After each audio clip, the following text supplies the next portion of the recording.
মলি সাহেবরা যদি আসে তার জবাব দেবেন তো? এই জবাব দেবেন তো? গণতান্ত্রিক প্রক্রিয়ায় জবাব দেবেন। তাকে জিজ্ঞাসা করবে 5 বছর আমরা ভোট দিয়েছি, এটা তোমাকে আগে জবাব দিতে হবে।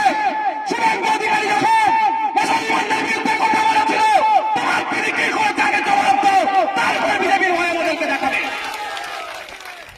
জিজ্ঞাসা করবেন এই 5 বছরে কটা মুসলিম ছেলে চাকরি পেয়েছে, তার জবাব আগে দাও, তারপর তুমি বিজেপির ভয় দেখাবে।